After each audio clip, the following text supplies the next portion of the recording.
তৃতীয় ধাপের উপজেলা নির্বাচনে ১৩ এমপির স্বজনদের মধ্যে ৯ জনই চেয়ারম্যান পদে জয় পেয়েছেন। এর মধ্যে একজন জিতেছেন বিনা প্রতিদ্বন্দ্বিতায়, আর হেরেছেন ৪ জন।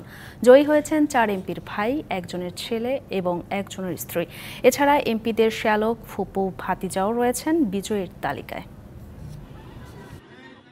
প্রথম দুই ধাপের মতো তৃতীয় ধাপের উপজেলা নির্বাচনেও সংসদ সদস্যদের স্বজনদের চেয়ারম্যান পদে নির্বাচন নিয়েছিল নানান আলোচনা। এর মধ্যে সবচেয়ে বেশি আলোচনা ছিল আওয়ামী লীগের সাধারণ সম্পাদক ওবায়দুল কাদেরের ছোট ভাই কোম্পানীগঞ্জ উপজেলার চেয়ারম্যান প্রার্থী সাদাত হোসেনকে নিয়ে। ভাইকে সমর্থন দেননি দুই ভাই ওবায়দুল কাদের এবং কাদের মির্জা। নির্বাচনের দিন ভোট বর্জন করেন শাহাদাত। ফলাফলেও তিনি পরাজিতের তালিকায়। এমপিদের স্বজন এমন প্রার্থী সবচেয়ে বেশি ছিল কুমিল্লায়। জেলার ৩ এমপির ভাই, ভাতিজা এবং ছেলে ছিলেন চেয়ারম্যান প্রার্থী। জয় পেয়েছেন ৩ জনই।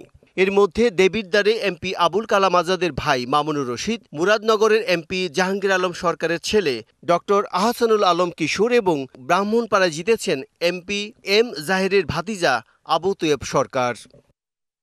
মৌলভীবাজারের কমলগঞ্জে জয়ী হয়েছেন কৃষিমন্ত্রী উপাধ্যক্ষ আব্দুল শহীদের ভাই ইমতিয়াজ আহমেদ বুলবুল। আর প্রতিদ্বন্দ্বী প্রার্থী না থাকায় পিরোজপুরের ভান্ডারিয়ায় জয়ী হয়েছেন এমপি মহিউদ্দিন মহারাজের ভাই মিরাজুল ইসলাম। উখিয়া উপজেলায় জয় পেয়েছেন কক্সবাজার ৪ আসনের এমপি শাহিন আক্তারের ভাই জাহাঙ্গীর কবির চৌধুরী। তবে জয়ের মালা ওঠেনি কক্সবাজার ৩ আসনে এমপি সাইমুম সারোয়ার কমলের বড় ভাই সুহেল সারোয়ার কাজলের গলায়। তিনি হেরেছেন রামু উপজেলায়। আর মানিকগঞ্জ সদর উপজেলায় হেরেছেন সাবেক স্বাস্থ্যমন্ত্রী জাহিদ মালেকের ফুফাতো ভাই ইসরাফিল হোসেন। ওয়ালটন ফ্রিজ কিনে অনেকের মতো আপনিও হয়ে যেতে পারেন মিলেনিয়াল। সেরা পণ্যের সেরা অফার। নরসিংদীর শিবপুর উপজেলায় জয়ী হয়েছেন এমপি সিরাজুল ইসলাম মোল্লার স্ত্রী ফেরদৌসী ইসলাম।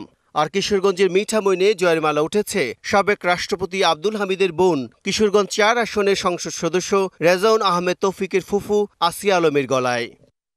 লক্ষ্মীপুর সদর উপজেলায় এমপি নুরুদ্দিন চৌধুরী নয়নের ফুফাতো শ্যালক A K M Salauddin Tipu জয়ী হলেও হেরে গেছেন বগুড়া ২ আসনের জাতীয় পার্টির এমপি শরীফুল ইসলাম জিন্নার শ্যালক Firoz Ahmed Riju. Bijon Kumar Das, DBC news desk.